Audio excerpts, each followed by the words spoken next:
Everyone, मैं हूं doctor Meena लौंधिया और आज हम वापस बात करेंगे इंसुलिन रेजिस्टेंस के बारे में।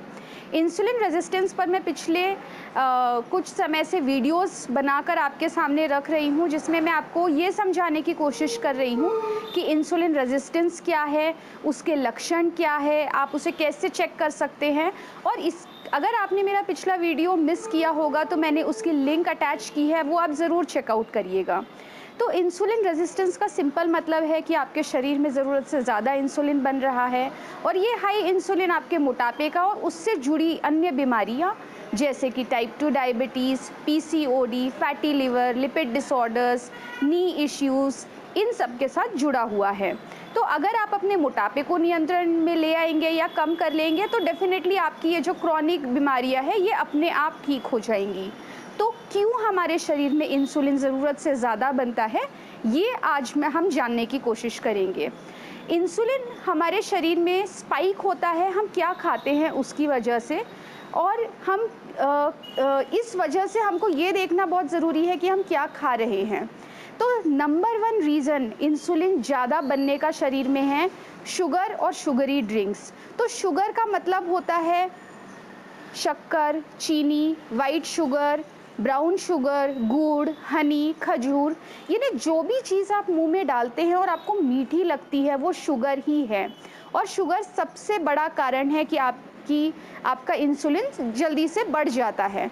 और शुगरी ड्रिंक्स में सारे कैंड ड्रिंक्स आ गए, सॉफ्ट ड्रिंक्स आ गए, कोल्ड ड्रिंक्स आ गए जो कि हम बहुत इजीली ले लेते हैं। फ्रूट जूसेस आ गए जिन्हें हम हेल्दी मानते हैं। हम सुबह उठ के सोचते हैं कि हम सबसे पहले फ्रूट जूस ले लें, पर उसमें शुगर मिक्स होता है और इस वजह से हमारा इंसुलिन स्पाइक हो जाता है।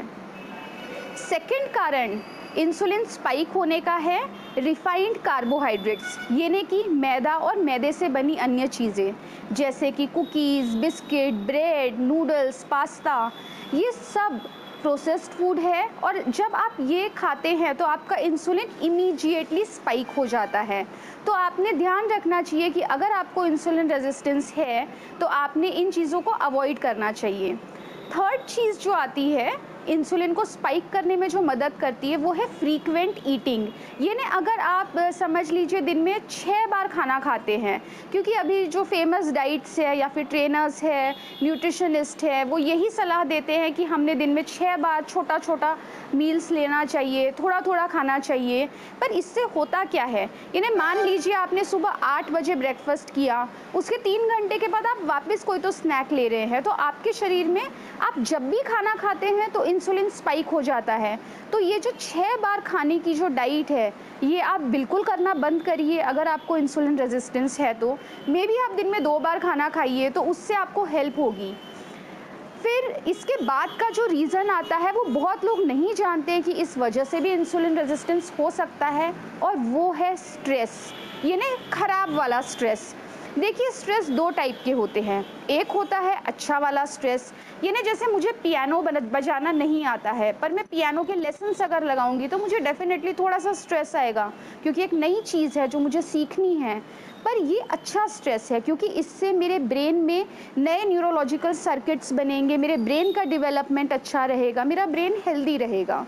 और फिर खराब वाला स्ट्रेस, यानी समझ लीजिए आपके फैमिली इश्यूज़ है, आपको फाइनेंशियल इश्यूज़ है, आप किसी ऐसी जगह काम करते हैं जो काम आपको बिल्कुल पसंद नहीं है, आपकी वहाँ पर जो लोग हैं उनके साथ आपकी बिल्कुल बनती नहीं है, पर आप हफ्ते में कम से कम 5 से 6 दिन उसी एनवायरनमेंट में काम कर रहे हैं जहां आपको बिल्कुल अच्छा नहीं लग रहा है, तो ये क्रॉनिक स्ट्रेस हो जाता है। और यही क्रॉनिक स्ट्रेस में एक और स्ट्रेस आता है, वो है एक्सरसाइज का स्ट्रेस। हम सब ये मानते हैं कि एक्सरसाइज एक अच्छा स्ट्रेस है, पर डेफिनेटली एक्सरसाइज एक अच्छा स्ट्रेस सिर्फ उन्हीं के लिए है जो हेल्दी है। अगर आप अनहेल्दी है, आपके अंदर इंसुलिन रेजिस्टेंस है और ऐसे में आप बहुत लंबी रनिंग करते हैं या फिर साइकिलिंग करते हैं, तो आपके अनहेल्दी शरीर पर वो और स्ट्रेस आता है, और वो एक ख़राब टाइप का स्ट्रेस है जिसकी वजह से आपके शरीर में कॉर्टिसोल लेवल बढ़ेंगे और उसकी वजह से फिर इंसुलिन भी बढ़ जाएगा। इसके बाद का जो रीज़न है इंसुलिन स्पाइक होने का, वो है फ्रूट्स।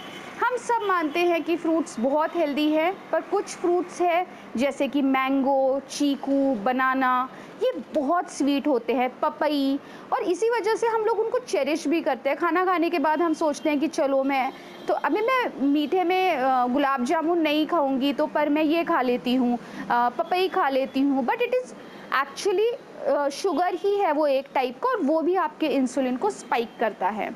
तो अगर आपको इंसुलिन रेजिस्टेंस है, आप जानते हैं ये बात, और आप अपना वज़न कम करने की कोशिश कर रहे हैं, तो मैंने आपको ये सब जो बताए हैं, जो इनको मैं समराइज़ करूँगी। फर्स्ट है शुगर और शुगरी ड्रिंक्स, उसके बाद रिफाइंड कार्बोहाइड्रेट्स, फिर फ्रीक्वेंट ईटिंग, उसके बाद स्ट्रेस और फ्रूट्स। इन चीज़ों को आपको छोड़ना होगा, और छोड़ने का मतलब मेरा है कि अगर आप सोचेंगे कि अच्छा मैं 1 महीना ये करके देखती हूँ और 1 महीने के बाद मैं देखूँगी कि मुझे रिज़ल्ट आते हैं कि नहीं, तो ये ऐसे नहीं वर्क करता है। आपने कम से कम 6 महीने या 1 साल तक मैंने जो ये पॉइंट समराइज़ करे हैं, आप इनको फ़ॉलो करिए। आपका वज़न भले ही कम हो या ना हो, पर आप हेल्दी डेफ़िनेटली होंगे। तो इंसुलिन रेज़िस्टेंस को ठीक करने के लिए हमने यही कोशिश करनी चाहिए कि हम ऐसा फूड लें जिसकी वजह से हमारा इंसुलिन स्पाइक ना हो, और मैंने आज आपसे वही शेयर किया है। आई होप सो ये वीडियो आपको इन्फॉर्मेटिव लगा होगा। So stay healthy.